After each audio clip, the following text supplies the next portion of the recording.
I am a mom here in Michigan, and I'm sharing what's happening in my kitchen. I am normally feeding a family of 4 and showing you different meals. Today is a slightly different video than what I've done, and I'm going to talk about prepping for the week. It is Sunday here when I'm filming this, and so I'm thinking for the week ahead. What am I going to want for breakfast, lunch, dinner? What are we going to have? And prepping a little bit on your weekend, maybe an hour, if that much even, is going to really help you out during the week. Something I haven't shared too much, I don't know if I've said, is that I have type 2 diabetes. And so I am really working well with my doctor to try to manage this, get this under control. And one of the things that helps is, of course, meal prepping. Knowing the calories, when you're diabetic, you're wanting to count the carbs as well. So knowing those things and being prepared really is helpful. So I kind of just took a look around my kitchen and just thought I'd share some quick little tips of things that I always like to have around and how I like to eat to try to, as best I can, control what I can. So one of the things is suggested, it's pretty standard suggestion when you're diabetic, is to keep a meal to about 30 carbs and a snack to about 15. So I've got some snacks around that I found around my house that are around 15 carbs, just the little apple sauces. These are all about 15, anywhere, you know, from the 19 to 13 area, but this is really good. I think almost most of what I'm showing you. I have a lot of on-the-go snacks, different things that you maybe could leave in your car, take in your lunchbox, eat on your way home from work.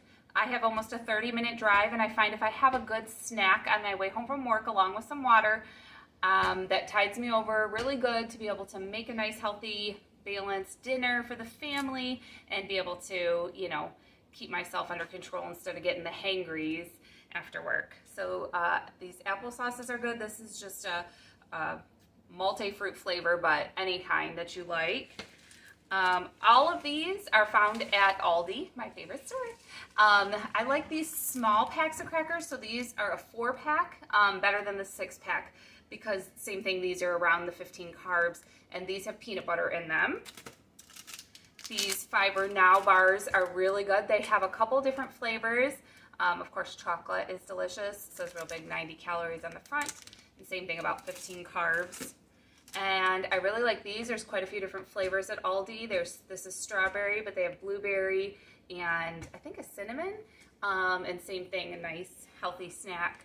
And those are all the ones that I like to have to be on the go. Like I said, you can put it in your lunchbox, take it with you. Of course, fresh fruit is great. I like to look around, see what I have, and just knowing that, and knowing if I have one of these on the way home, I still can come home and have some blueberries. I'm not going to get on myself for having fruit. I mean, it's fresh fruit. Like, come on. So, good to know, like, think about what you have. That way, if you are getting those hangries, you can know, okay, well, I can get home and I'm going to grab some fruit and some more water, which I find for myself, I'm almost always thirsty, is one of the things that triggers wanting to eat, and especially we're starting to get into some hotter days, is drinking some liquids. So I have those. I also picked up cheese cubes. These are even less carbs. These say 0. 0, most cheese and stuff is, so same idea. Have a couple cheese cubes. And then they brought me to also thinking lunch prep. I love to think ahead, know what I'm gonna have the next few days for lunch.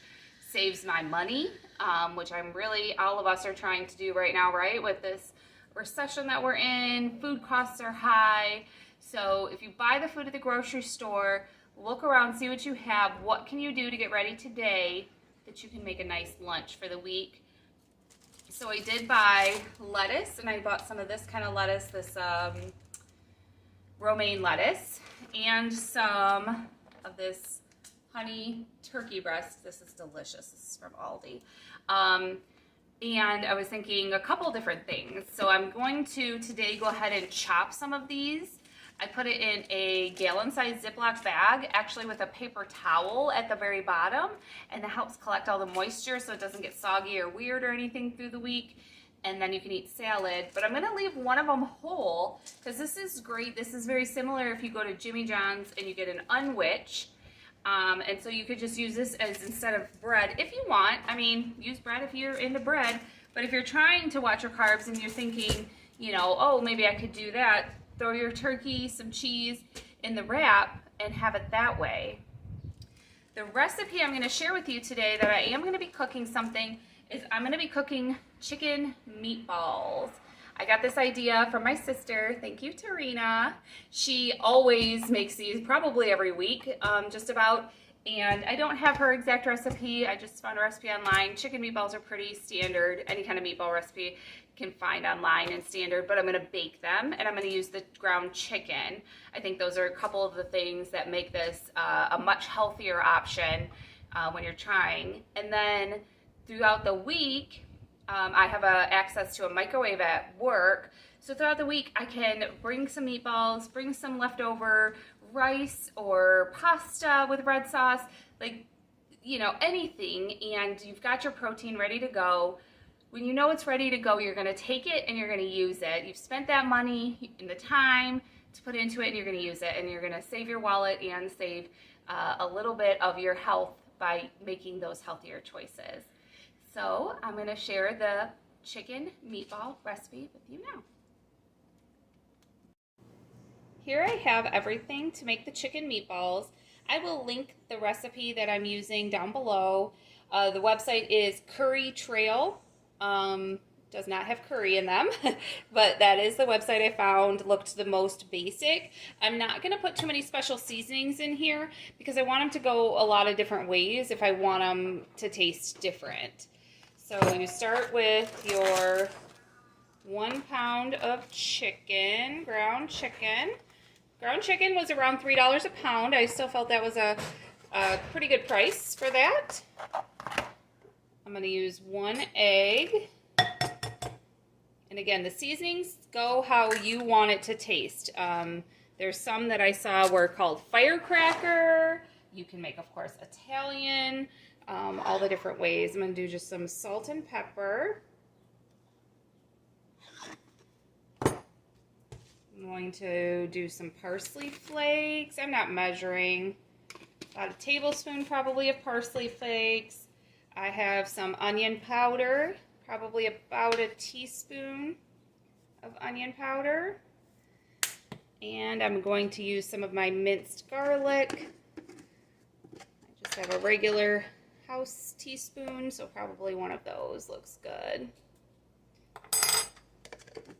And then I happen to have panko crumbs. Use whatever kind of breadcrumb. If you have Italian breadcrumbs, whatever you have. It calls for 1 cup. I guess I will measure this out. And you just gonna see as you're making the meatballs whether that's the right texture or not. I like to use my hands. You can use a spatula. I know a lot of people don't like doing their hands with this. If it's a little too dry, you can add milk. And then if it's a little too wet, just add a few more breadcrumbs. You want it just till everything's combined. You don't want to keep over squeezing. Use just the tips of your fingers. No big muscle movements here. Just nice and light. Mixing the meat. We're going to bake them. That helps keep them a little bit on the lighter side instead of frying in oil or anything like that. So I have a foil-lined cookie sheet over here. I sprayed it down with the cooking spray, and then this recipe, and I believe my sister said the same thing, that she's sprayed the top of the meatballs once they're on the cookies sheet. Spray the top of them as well.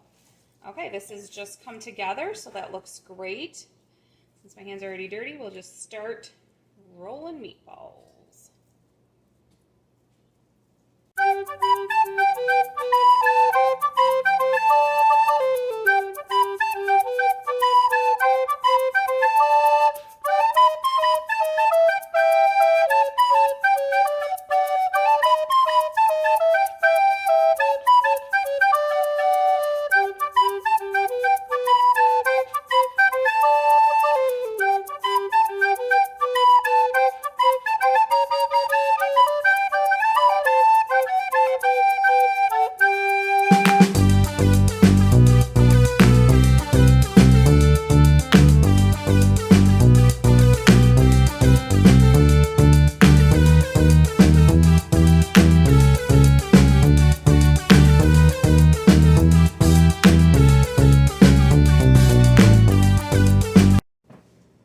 My oven is heated to 400 degrees.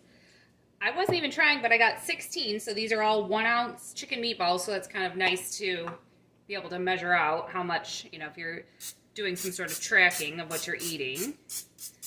Nice to know. 1 ounce of chicken, a little bit of breadcrumbs, and an egg.